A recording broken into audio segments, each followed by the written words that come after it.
Okay, so good morning, everybody. I'm very happy to be here again. So I was here 2 days ago, but actually today we have a much bigger crowd, which is a good sign. And I will be moderating a session around Prosper and Innovate Digital Empowerment for Environmental Coexistence. It is a very complicated title, but what we will be talking about today is about digital empowerment that enables businesses not only to optimize their own operations, but also to actively respond to external needs. So we're talking about the role of business, not only about making money, but how the companies impact the society. And of course, we are sitting here today with different perspectives. We have an objective with this session, which is about to demonstrate the importance of digital technology enhancing social resilience and empowering islands and developing countries. And we know that islands and developing countries are the most impacted areas for climate change.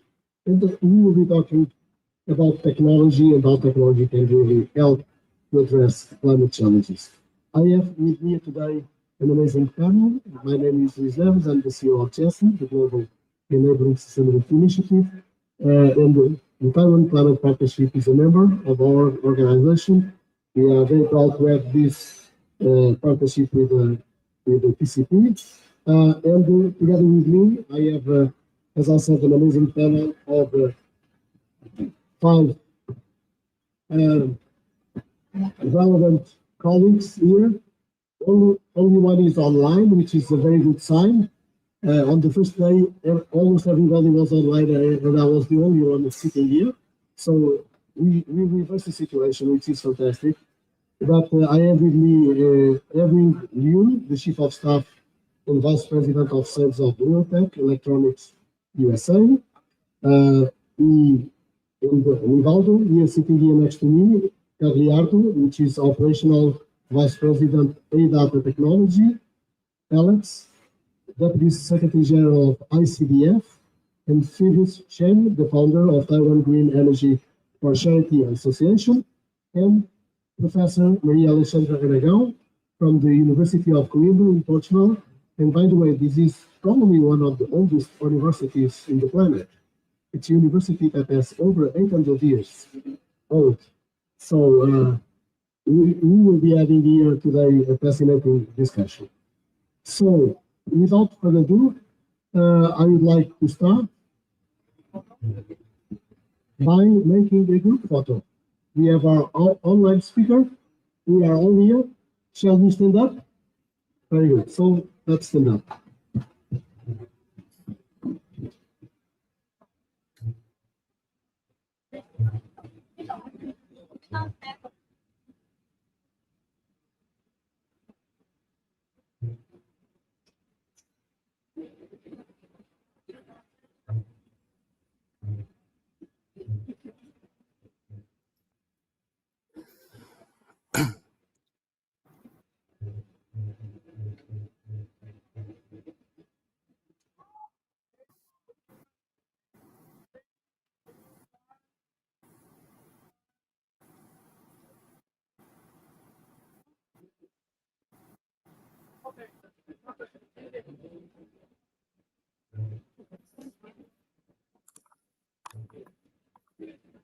Fantastic.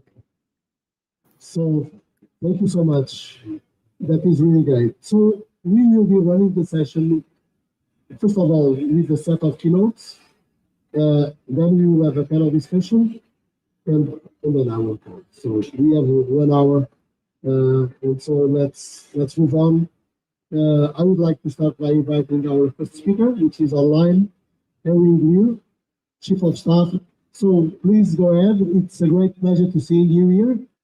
Please give my best regards to your boss that I met last May in Taipei. Will do. And please say a few words about you. I think it's important that you introduce yourself. The same thing for you here. And jump in. Great. Just want to test my mic. Can you guys hear me? Very well. Great. Hi, everyone. Good morning.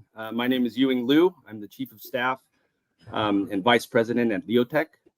based in San Jose, California, in the heart of Silicon Valley. Let me share my screen.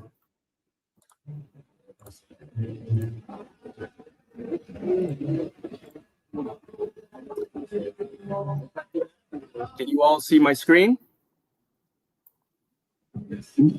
We can see you. Now we can see your screen. Very good. Great. But all right, let me get started. Again, good morning, everyone. As I mentioned just earlier, my name is Ewing Liu, the Chief of Staff and VP at Leotech, based in Silicon Valley. I'd like to actually first start off by saying thank you to TCP, the Taiwan Climate Partnership, for inviting me here today. It's great to join you and share how we're using intelligent lighting to make our cities safer, smarter, and more sustainable. Over the next few minutes, I just want to take you on a quick journey to show you how light, you see it every day, you use it every day, but you don't really notice it. It's so ordinary, but it can actually help us protect the planet. From the time the first human created fire to the advanced LED headlights of today's supercars, light has always defined human progress. Even looking at the dark side of the earth, right, at nighttime, you can see light points in every city. When cities expand, when they grow, when new cities are built, new lights indicate progress. But there needs to be some sort of balance, because every street light we install, every traffic signal we install, that light also touches the night sky and local ecosystems. So our goal is very, very simple. It's to make light a guardian, not a disruptor, one that keeps people safe while respecting the rhythm of Mother Nature. Regarding that, in the lighting industry, there's a term called ALAN, A-L-A-N, artificial light at night. And that's actually about sky glow. It's about light pollution. And around the world, the night sky is getting brighter and brighter. They say about 10% more each year over the past many years. And this means that natural light from the moon and from the stars is muted by human-created light. And this affects multiple ecosystems, affects plants and animals and insects.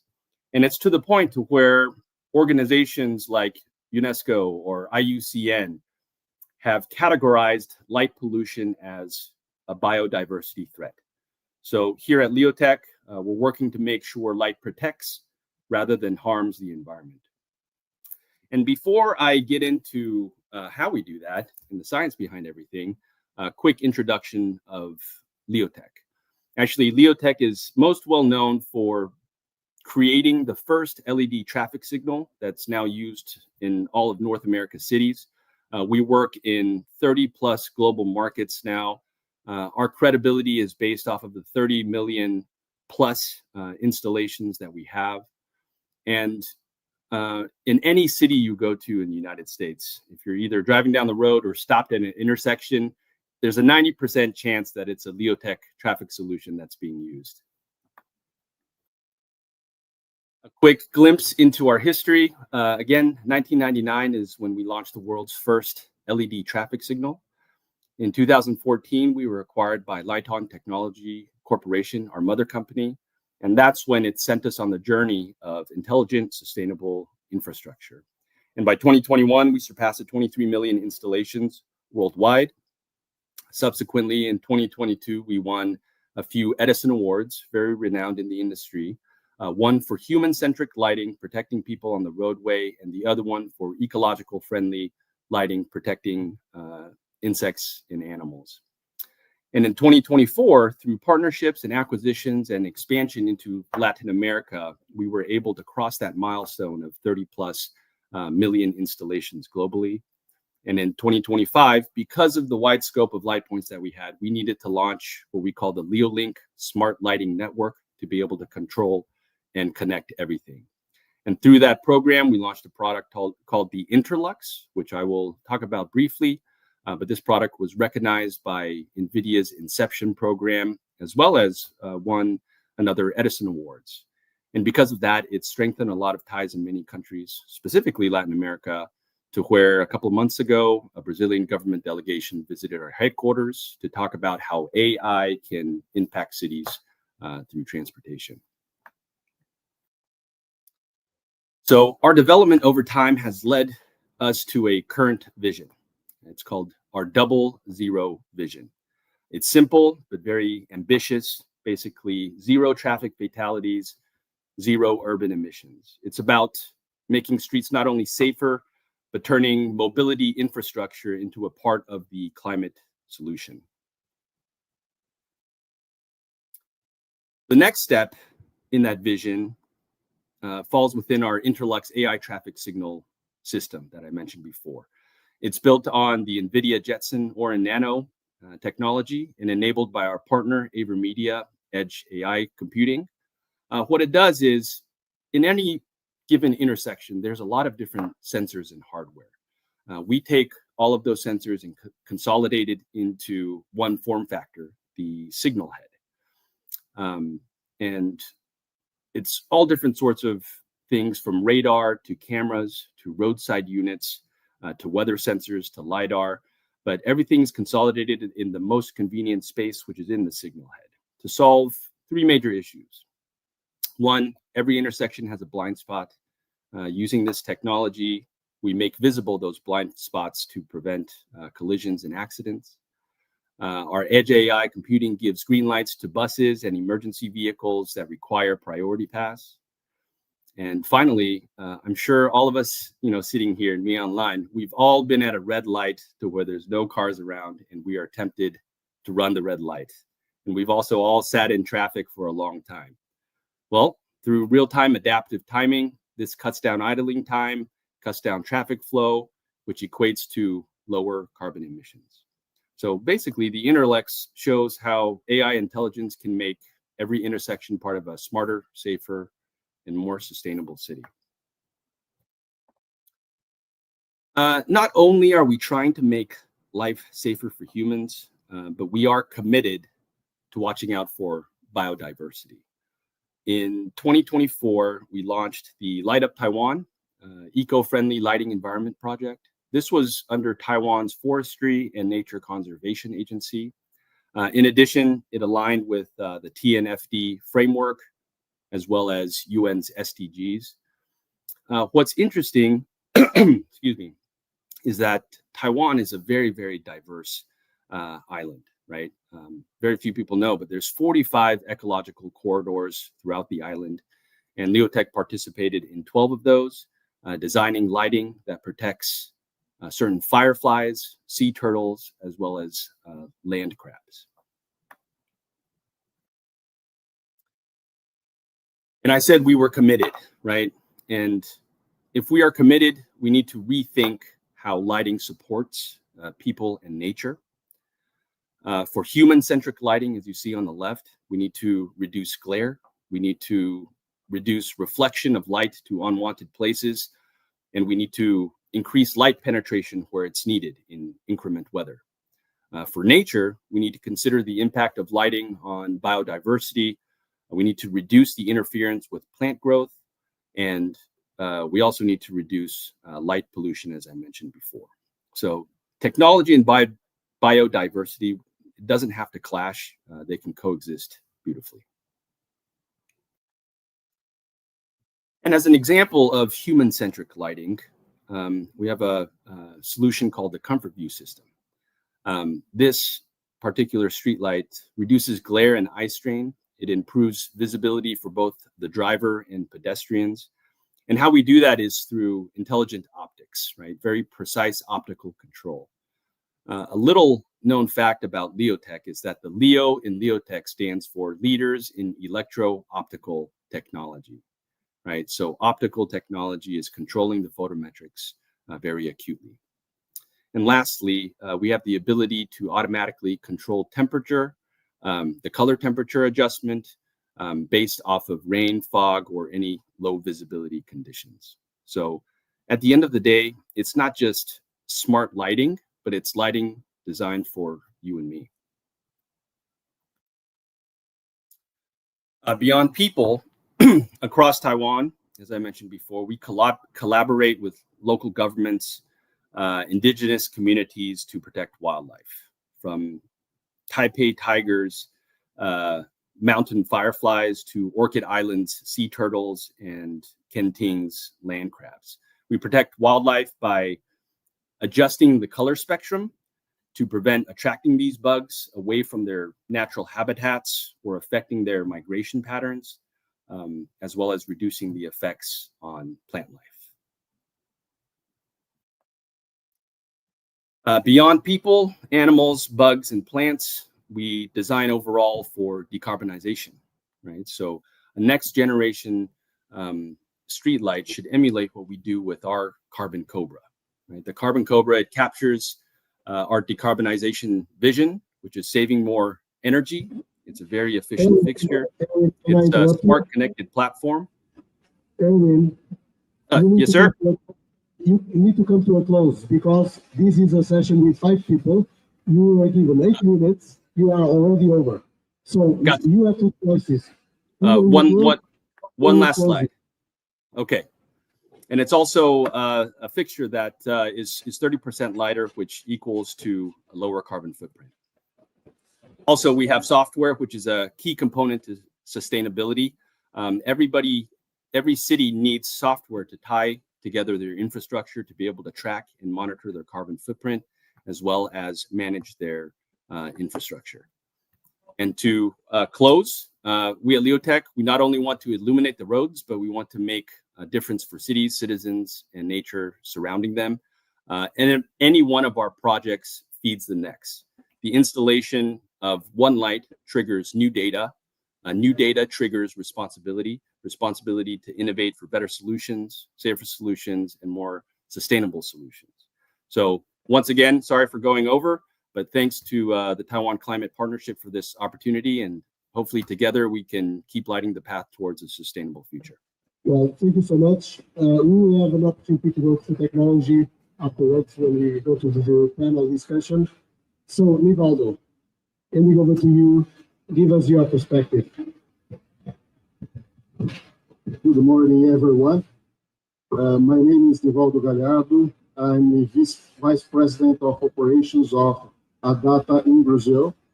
I'm glad to be here representing Adata technology company from Taiwan. I would like to quickly explain to you about Adata. Adata is a young company, 24 years old only, based in Taiwan, which founder, chairman, CEO is Simon Chen. Listed in Taipei since 2004. We have around 2,800 employees around the world. And according to TrendForce, we are the second largest DRAM memory module and global branded SSD manufacturer. Adata nowadays have more than 500 patents on it. Next, please.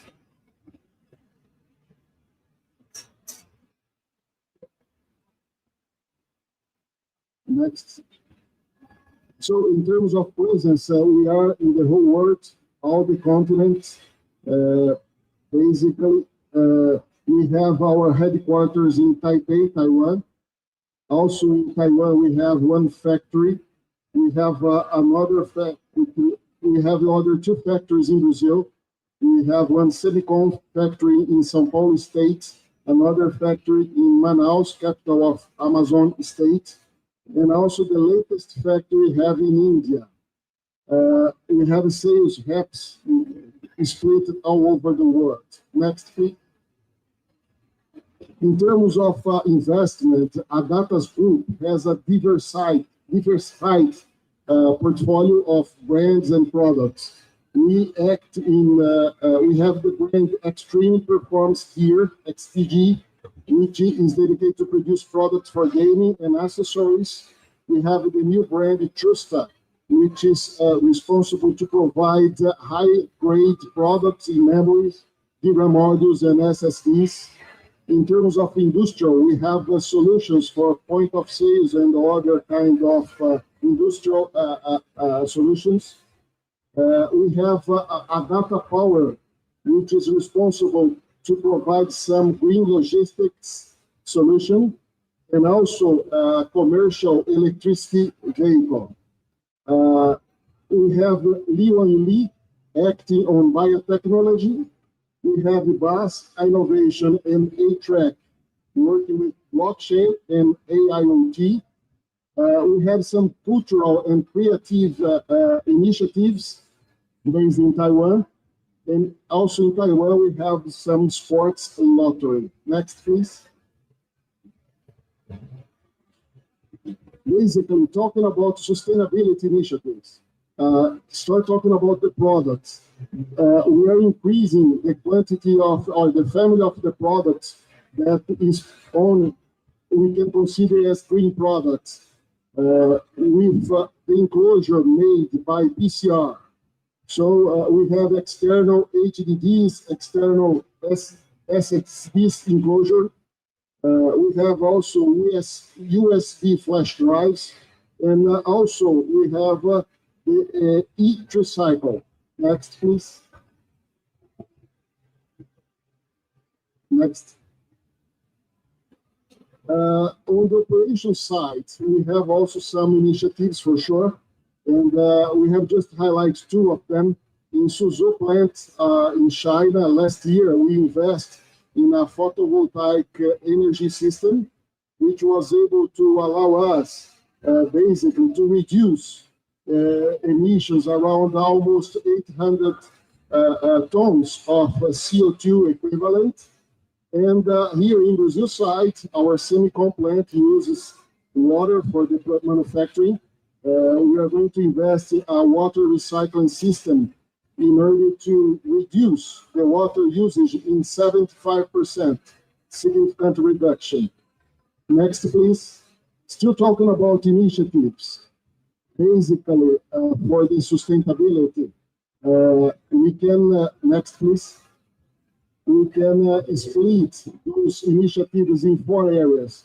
The first one is about artificial intelligence application. The second, carbon offset credit. The other one is low emission logistics, and also about what we call ESG culture. Please, next. In terms of AI, first initiative, we can emphasize that we have developed 2 solutions. Basically, the first one is ERM, where we apply AI in order to review the whole enterprise resource management of the company, identify risks, and also provide solutions beyond set targets.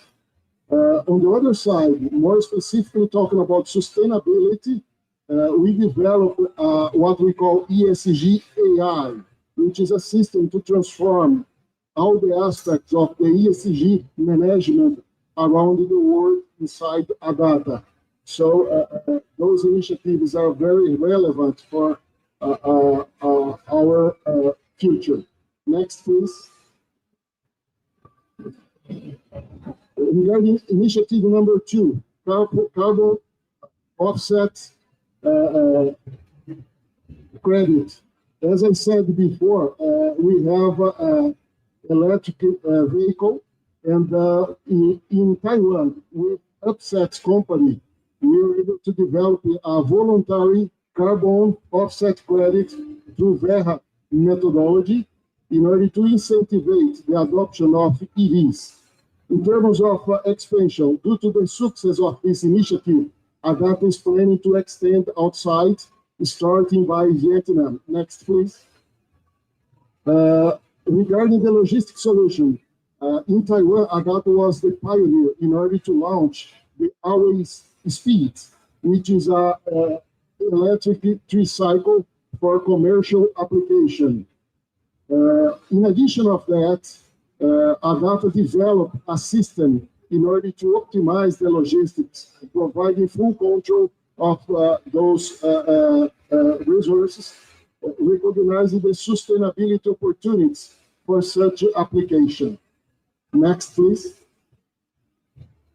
Another initiative Adata calls ESG for Future. Basically, this is led by our CEO Simon Chain, and we launched a global reforestation project with more than 10,000 trees planted in all 5 continents. We also empower our collaborators in order to provide tree planting, okay? Next. That's all for Agata. Thank you for your attention. Rivaldo, fantastic. You kept things on track, which is very good. So I would like to go to our next speaker for the keynote.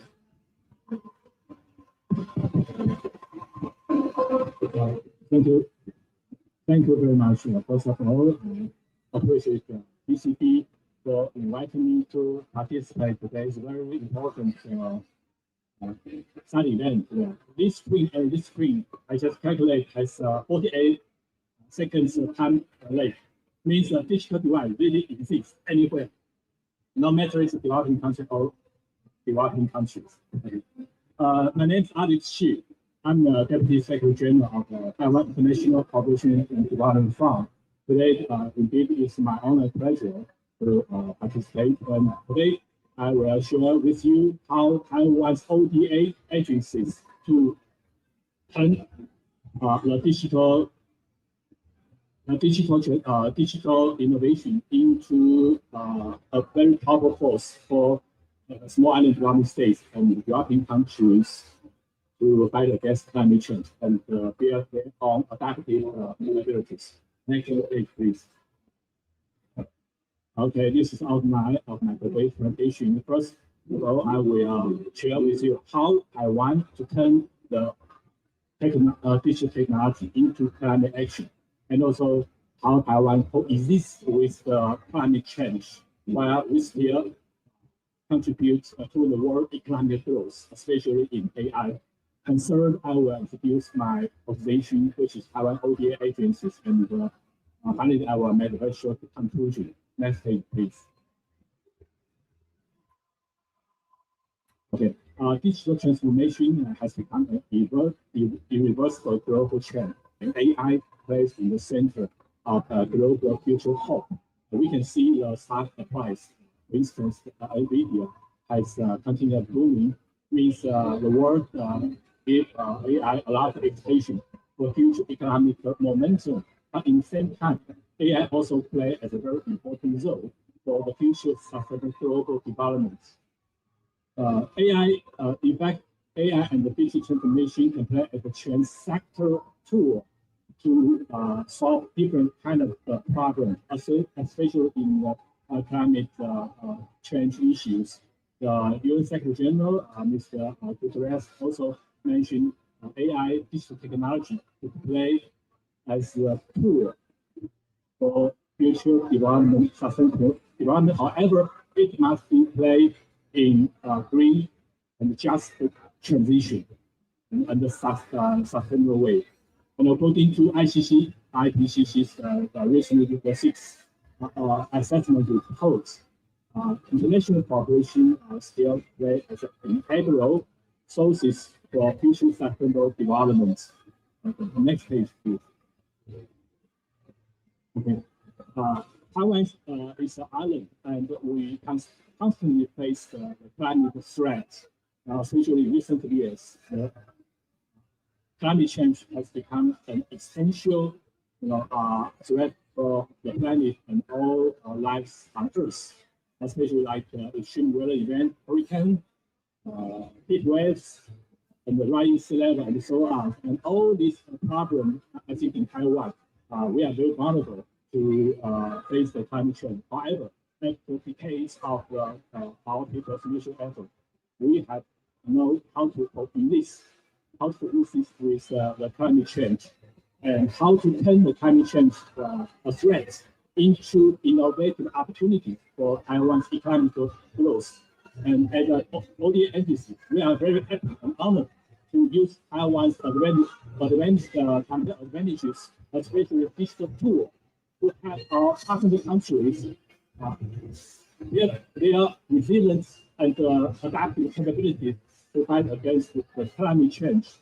And Taiwan right now play as a major player in the world for the AI and the semiconductor production. I think 9% of the advanced chip is manufactured used by Taiwan.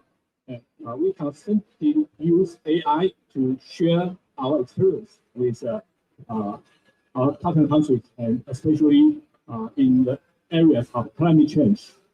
And to bring digital technology to bear resilience and sustainability Taiwan. And Taiwan has shown strong determination to develop our own island as a green technology island.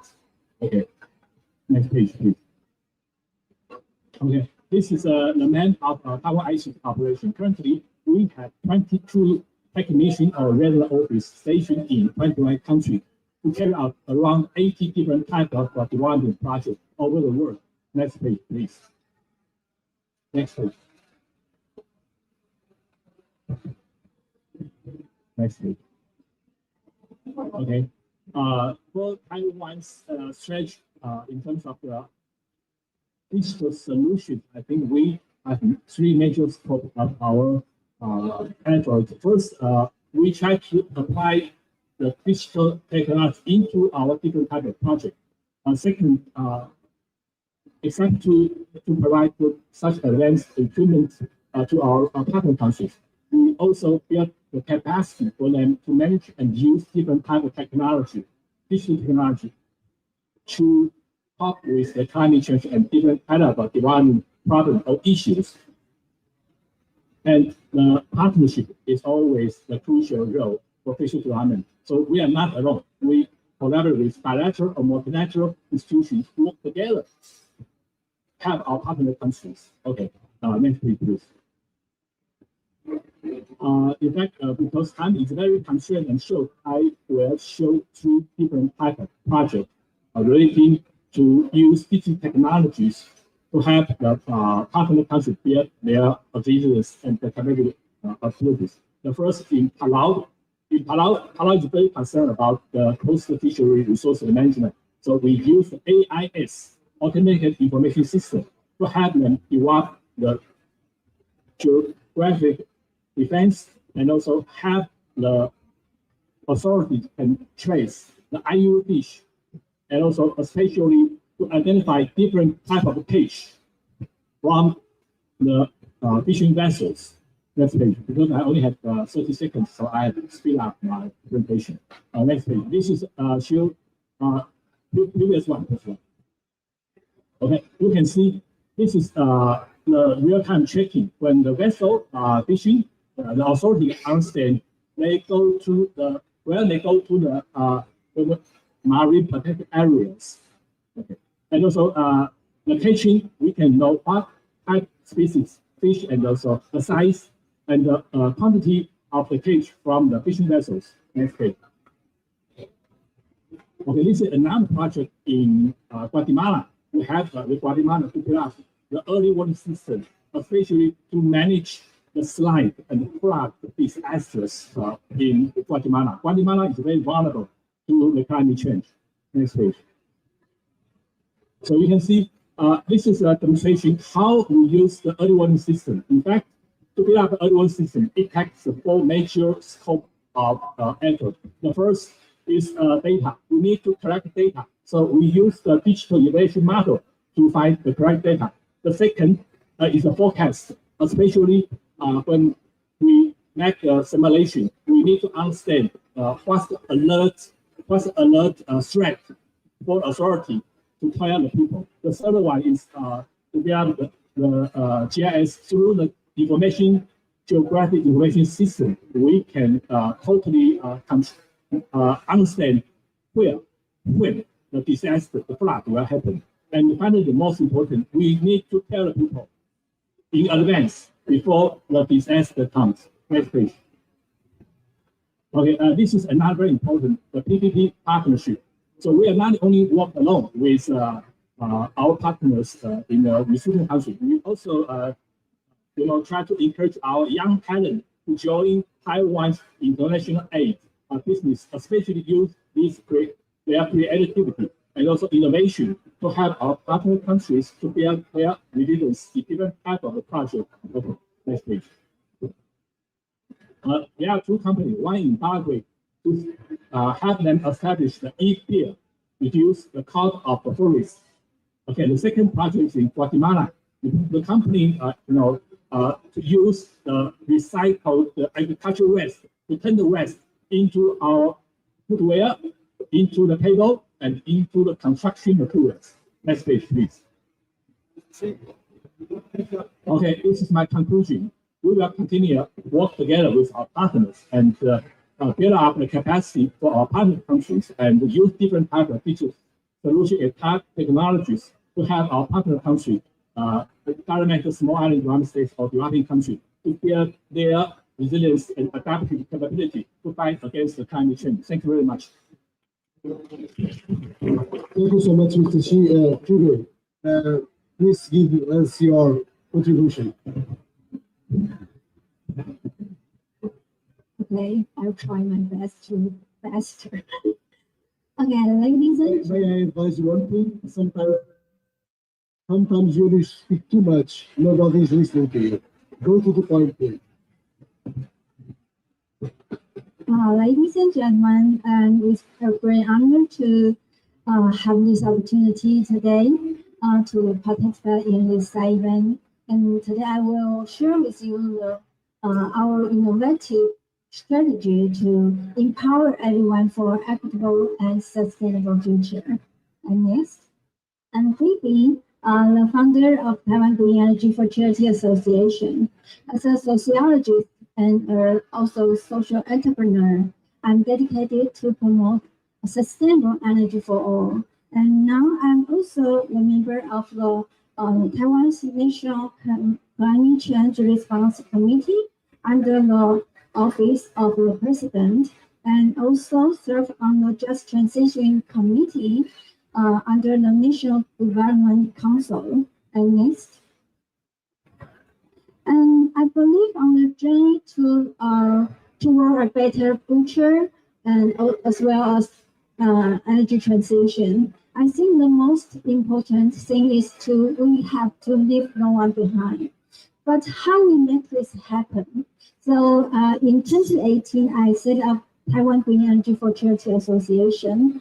And next, and to make the energy transition more just and equitable, we have created three innovative solutions: the green energy charity model, and the green electricity model, and the carbon reduction charity model. And next, the first is the green energy charity model. It combines the donation efforts from the companies and the public with donation for the social welfare institutions or the vulnerable people who build solar PV systems or purchase solar power panels, so they can have sustainable renewable electricity, and they will have the return electricity. They can sell the electricity with the Taiwan have the feed-in tariff policy. Therefore, they will earn more resources for 20 years. And next, we have collaborated with the partner companies of the Taiwan Climate Partnership to advance our green energy charity projects. This is a light on technical cooperation. We have a very interesting campaign. We call it Run for Solar. We have a plugin to run and pick up the cigarette butts, and it's the ocean pollution. So we pick up the cigarette butts, and Lion will return their donations. They will give money to build solar PV systems in Elan's social welfare institution. And next, we also co-work with AUO. We have a very meaningful green energy charity projects. Through the support of the AUO foundations, they donate 32 solar panels to 16 social welfare institutions. And next.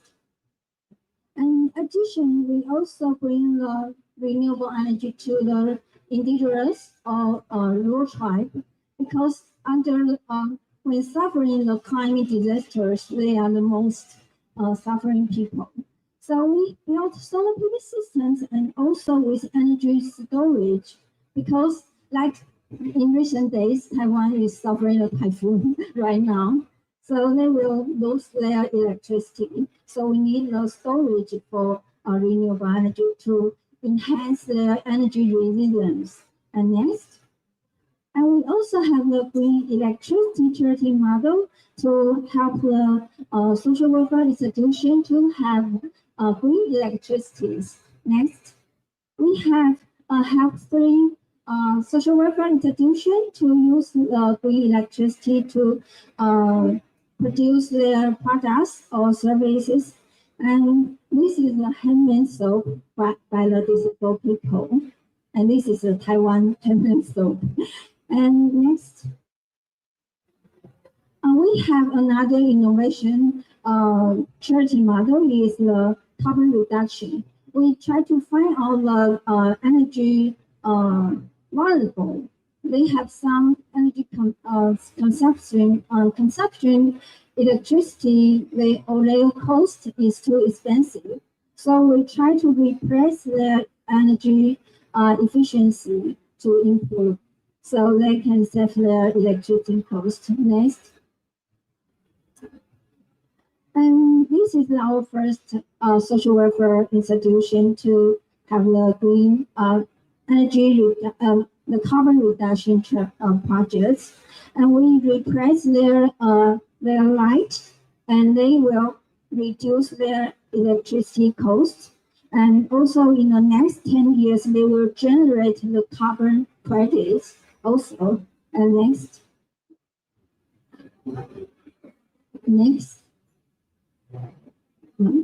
Okay. To expand our social impact in 2021, we have launched the Greenwell 100 Plus initiative and aiming to complete 10,000 green energy charity projects by 2030. Next. Until now, we have donated more than 5,000 solar panels and benefit more than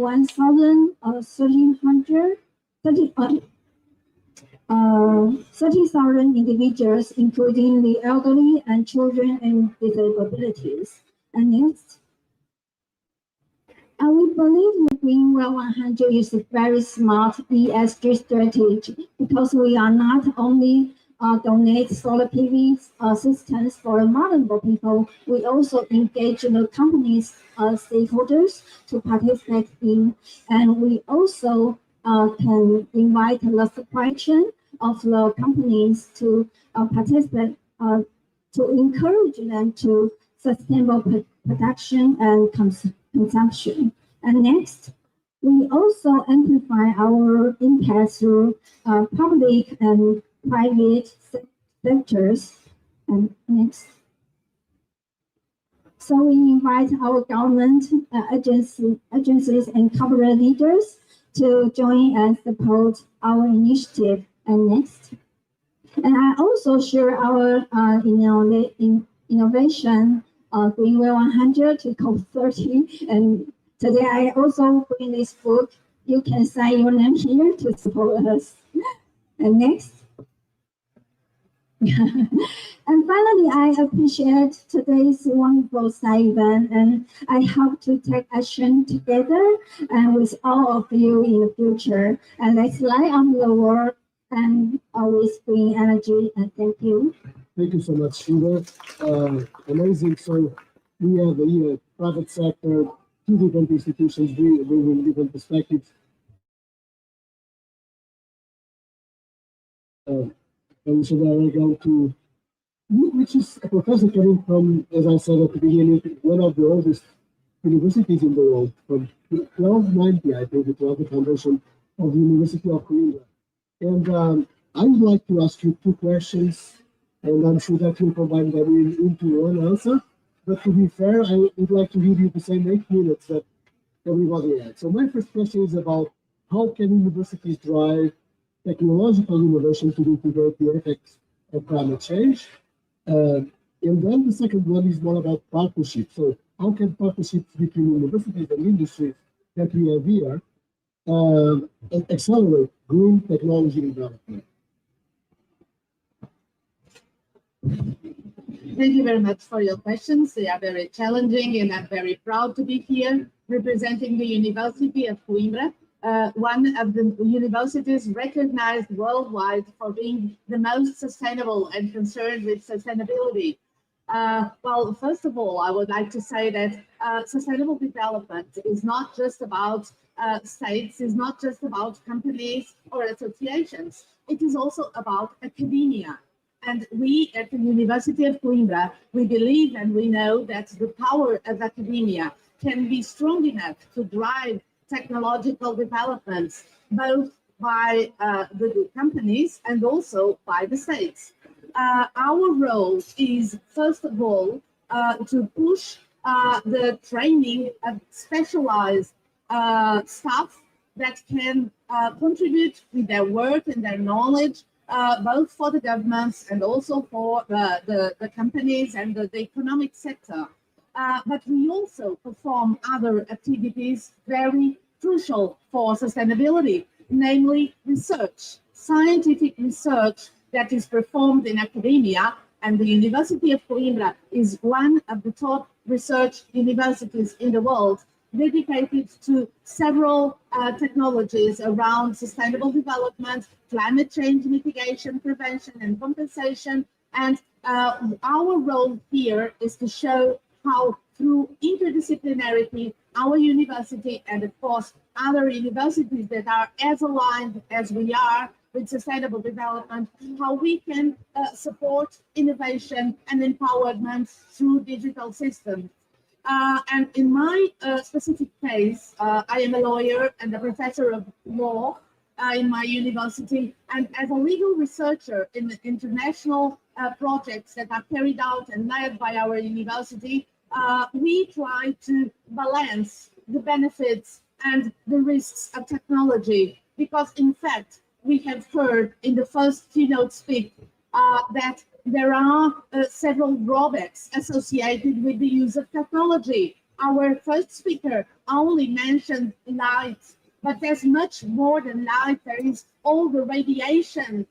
Radiation is all over because we have Wi-Fi and we have all these interconnected systems, and we must think about it. And law is very important, together with life sciences, who are also here represented, and medical school is very strong in our university.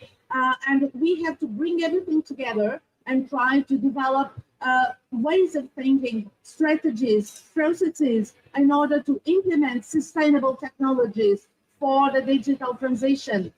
So our role in the academia is mainly to think outside the markets, outside the governmental pressure, to think impartially and having a prospective vision of how technology can develop, how technology can evolve to push what are the best advantages from a social point of view as presented here, from an economic point of view, and without having in environmental and also health impacts.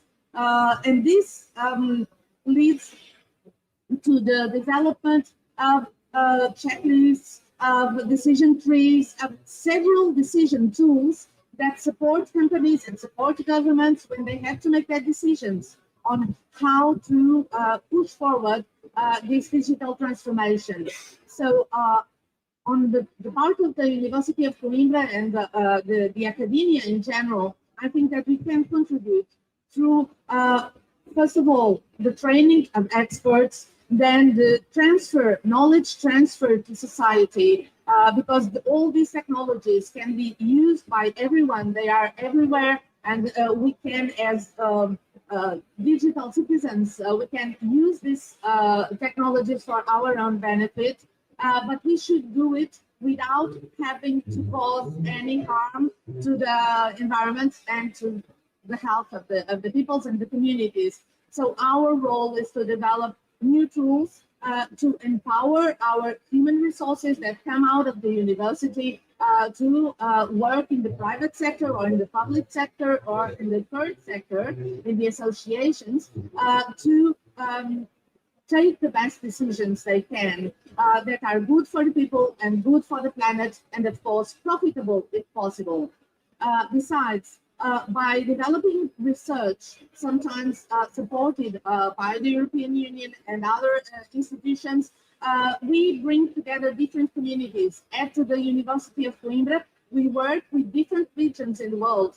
We have excellent partnerships, namely for startups for technology and sustainability with the Guangzhou Group Alliance.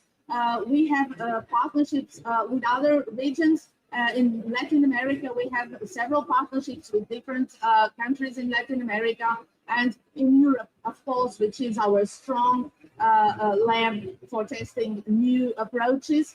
Some are technological, some are just social, and mainly we are concerned with the environmental impacts, some of which have been mentioned here, others haven't. But we try to bring everything together and to contribute with our knowledge, with our expertise, and with our capacity of innovation to drive the digital transition towards a better world. And since we are here at the COP30, we are mainly concerned with energy consumption, with emissions, with reducing emissions. And in my university, the University of Coimbra in Portugal, we have several projects, ongoing projects that try to use all the technologies available, and artificial intelligence is just one of them that we use in the best and more effective way to push transition without leaving anyone behind. So this is our main concern, to try to be a lighthouse, illuminating the future forward, trying to bring in perspective, visions of how we can evolve for the good of society and for the good of the planet as well. Thank you. Fantastic. So technology for a better world, which is aligned with what Jesse has been promoting. We have what we call a movement that is called digital with purpose. So technology has to have a purpose. The purpose is to serve the people and to make sure that they help to keep the planet on track. And I think we can do it. So we are to hear about some demonstrations of what technology can do in terms of enabling other industry sectors to reduce the carbon emissions. Also, examples of the companies themselves walk the talk by implementing these strategies to reduce their own carbon footprint, new projects, charity. I think this has been an amazing journey here in this panel, and I would like to finish by asking all of you one question, which I think it will be very, very challenging for you to answer. And I would like to start with you.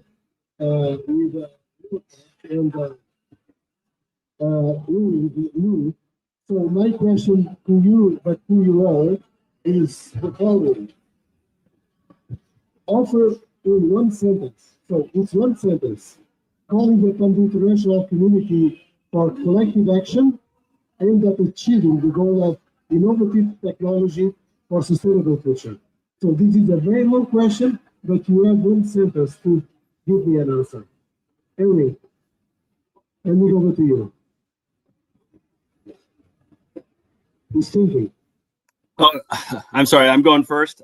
Sorry, I can't hear you too well, but one sentence to promote the global community to take action in terms of sustainability. So my question is, in one sentence, please offer one sentence. So your sentence, calling upon the international community for collective action aimed at achieving the goal of innovative technology for sustainable future. Gotcha. Well, yeah, I would like to urge the global community to move beyond chasing the lowest budget technologies or the easiest problems to solve, but instead investing in solutions across lighting, transportation, urban infrastructure that create value Where's this value? By solving true problems, improving lives, and delivering sustainable solutions. Fantastic, thank you. Nivaldo. Basically, we call upon the international community to unite in harnessing innovative technology as a shared pathway toward a sustainable future, ensuring prosperity to people and planet. Thank you, Nivaldo. Mr. Xi. As an OD agency, we will continue to pursue how to use appropriate technology, especially in area of climate action, small and medium enterprise development, education, and public health. We will continue to let our partners understand the solution from the technical technologies in the future.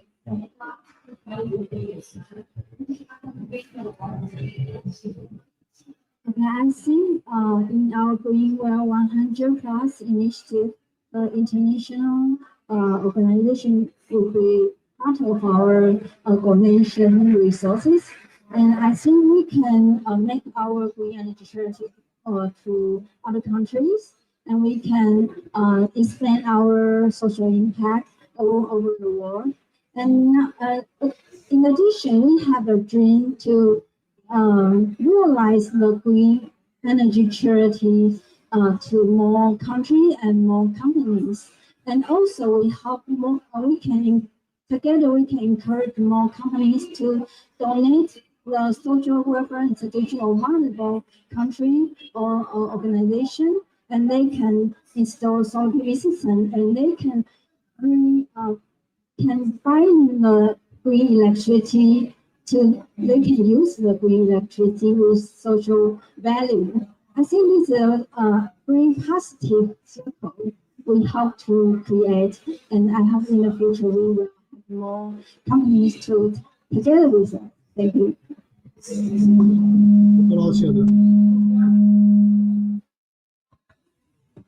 Thank you very much. Okay, so in one sentence, it's not easy. However, representing the University of Coimbra here, I would like to leave a sentence of the importance of open science for the development of new ways of thinking about sustainable development. We cannot forget that we are 5 years away of our deadline. 2030 is the end of these sustainable development goals. And we must now bring together all the thinkers, all the knowledge, not just the scientific knowledge, knowledge in general that is in society and different sources of knowledge, to try to imagine the future and to try to think what can be the next goals, the next sustainability goals from 2030 on. And this should be a consensual adoption with the participation of the society, trying to think in the long term, because it's for the future generations that we are working now. We are not working for ourselves. We are now thinking in the long term, and this is the role of universities as well. Thank you. Fantastic. So I think I will be around 2 or 3 minutes for myself, if you don't mind. First of all, I want to thank you all, only as well in the United States for being with us here today. I think we have different perspectives, but we have a common goal. We are always, all of us, we are embracing a common goal, which is in our own capacity really to address the challenges that we are facing. The biggest challenge, I think, is climate change by far. One important aspect in GSA, so we are a global industry initiative, but one thing that differentiates us from any other industry initiative is that we are a multi-stakeholder platform. In our organization, we have over 100 partners that cooperate with the private sector. And this is something that we started many years ago. We will be celebrating our 25th anniversary next year. And we started as a private sector organization. And when I was elected chairman, I decided to open it to civil society. We cannot have the private sector talking to itself. And we need the private sector to talk with science, with universities, other stakeholders, charities, having different perspectives. That's the way that the private sector can shape a better and more sustainable society. And in that connection, one of our initiatives that we are just starting to make it more, tangible and more impactful is that yesterday we announced the new initiative called Digital Education for Impact Alliance. We have today in Jesuit 30 universities and the educational institutions working with us. We have 60 private sector companies, the biggest players in the world, the technology players. We have a membership all across the world. We represent $4 trillion in value, market value, as an organization, probably the biggest one in the planet. So we need to bring all of this together at the table. I was listening to you, Dr. Alexander Regal, and I was thinking that we need to bring you together as soon as possible. We need science education working with the companies so we can shape a better world in the future. Technology is amazing. We can solve many problems, but we also create many problems. And so we need to work in both. That's our challenge. So I would like to thank TCP, Alan, Roy, the team for the opportunity, all of you, for being here today with us. And I would like us to roll out from here with the same objective, working together for a better planet. Thank you so much.